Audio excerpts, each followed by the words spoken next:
अस्सलाम वालेकुम वीवर्स, मैं डॉक्टर ज़रा आपको अपने यूट्यूब चैनल पे खुशामदीद कहता हूँ। आज मैं आपके साथ एक बैकएक का केस शेयर करूँगा।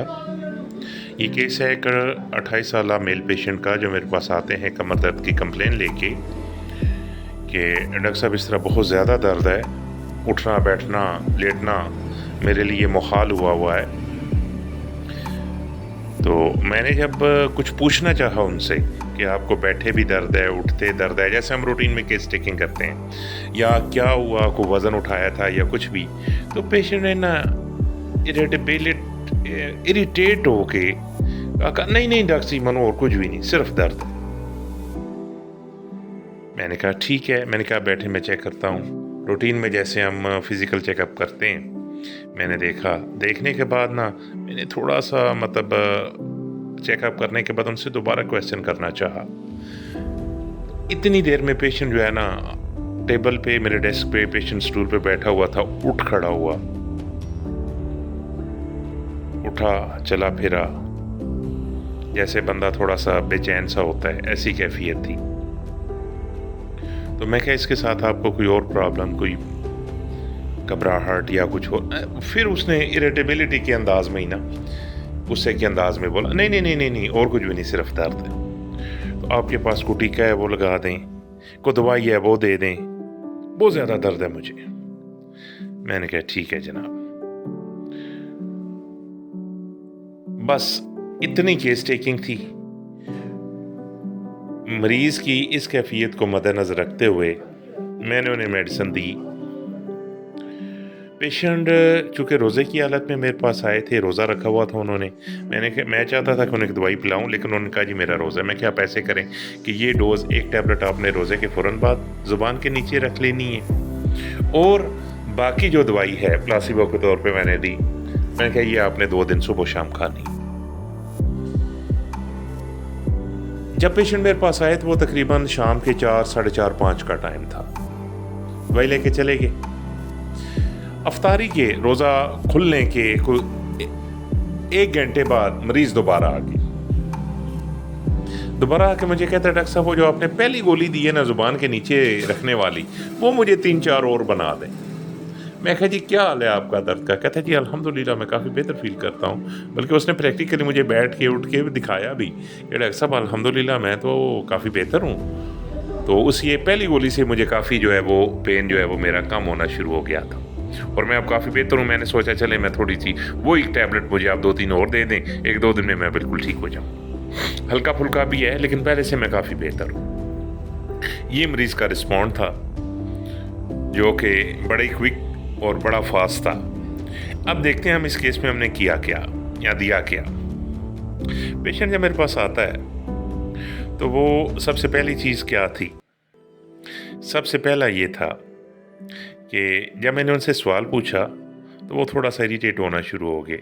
उन्हें इरिटेशन, इसमें थोड़ा सा समझने की बात है कि उन्हें इरिटेशन मेरे सवालों से कम थी और दर्द से ज़्यादा थी। वो दर्द की वजह से पेशेंट इरिटेट हुआ था। तो इसमें जो हम रहते हैं rubric, irritability, pain from, number 1। Number 2, जब वो पेशेंट मेरे पास आए तो उनसे पहले, उस मरीज़ के आने से पहले मेरे पास पेशेंट्स बैठे हुए थे और मैं उन्हें चेकअप कर रहा था। तो वो मैंने फील किया कि उठ के जाने लगे थे। मैं कहा सर क्या मसला है आपको? कहते हैं इस तरह डॉक्टर साहब दर्द है बहुत ज़्यादा। तो मैं कहा चलें ठीक है। मैंने जो पेशेंट मैं जिन्हें चेकअप कर रहा था, मैंने कहा आप 2 मिनट प्लीज़ वेट करें, मैंने पहले चेक कर लेता हूँ। तो ये क्या था? ये मरीज़ का इम्पेशेंटनेस थी। मरीज़ में ऐसे जो केसेस अमूमन इस रेमेडी के हमारे पास आते हैं, उनमें सब्र नाम की कोई चीज़ नहीं होती। वो इम्पेशेंट होते हैं, उनमें पेशेंट नहीं होता। वो किसी चीज़ का सब्र या वेट नहीं कर सकते। तो ये जो सेकंड रूब्रिक था वो इम्पेशेंट ही था। अब पेशेंट ने क्या कहा कि डॉक्टर साहब को दवाई है तो दवाई दे दें, को टीका लगाना है तो टीका लगा दें। इसके पीछे क्या रीज़न होती है?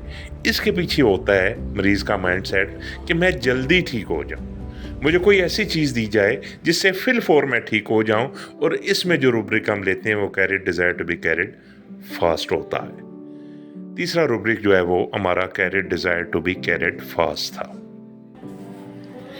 इसके साथ जब मैंने पेशेंट को चेक किया, फिज़िकल चेकअप मैंने किया स्टेथोस्कोप वगैरह लगा के कमर पे, तो पेशेंट ने उठा, बैठा हुआ था, बड़ी मुश्किल से उठा, उठ के 2-4 कदम चला, चल के फिर बैठ गया। और बैठे हुए भी वो मुस्तरिब ही था, जैसे बंदा स्टिल स्टैंड बैठा रहता है ना एक जगह, वो उसमें पेशेंट में ये कैफियत नहीं थी। तो ये क्या था? ये था रेस्टलेसनेस पेन फ्रॉम, कि मरीज़ दर्द के साथ ना मतलब रेस्टलेसनेस है, रिलैक्स नहीं है, बेचैन है, डिस्टर्ब है। ये चीज़ थी पेशेंट की डिस्टर्बेंसनेस जो उसे दर्द के साथ हुई थी।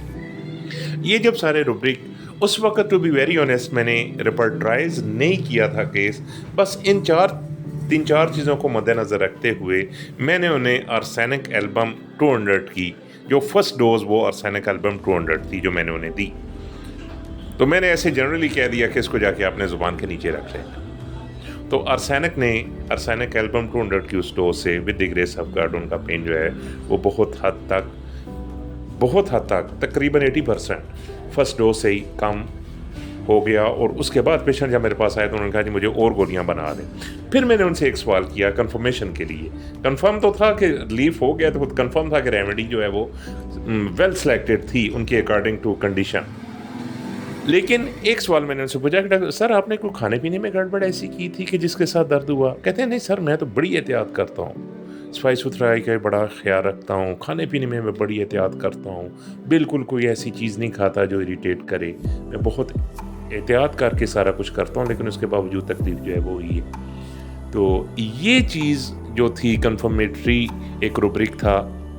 ऐसे पेशेंट जो होते हैं वो थोड़े फास्टिडियस होते हैं हर चीज़ में, सफाई के मामले में फास्टिडियस होंगे, बहुत केयरफुल होंगे, खाने पीने में बहुत एहतियात करेंगे, ठीक है जी। तो इस तरह का जो पेशेंट्स का एक सिस्टम होता है, हर चीज़ को एक वेल सेलेक्टेड जगह पे मैनेज करेंगे, हर चीज़ को वेल सेलेक्टेड जगह पे रखेंगे, हर चीज़ को एक सलीके के साथ करने की कोशिश करेंगे। तो ऐसे पेशेंट्स को हम फास्टिडियस के ज़ुमरे में लेते हैं। तो ये जब फास्टिडियसनेस लगाई तो ये तो कंफर्म जो है वो आर्सेनिक एल्बम ही था। तो आर्सेनिक एल्बम 200 की एक डोज ने उन्हें काफ़ी हद तक रिलीफ दिया। व्यूअर्स, ये था आज का केस। अच्छा लगे तो अपने होम्योपैथिक दोस्तों, होम्योपैथिक डॉक्टर्स तक, कोलीग्स तक ज़रूर शेयर करें। और अगर आप चाहें कि मेरी इस जैसी मज़ीद वीडियोस का नोटिफिकेशन आपके तक बर वक्त पहुँचे तो उसके लिए मेरे चैनल को सब्सक्राइब करें और मेरी वीडियोस को लाइक और शेयर ज़रूर करें। जज़ाकुमुल्लाह खैर। अल्लाह हाफिज़।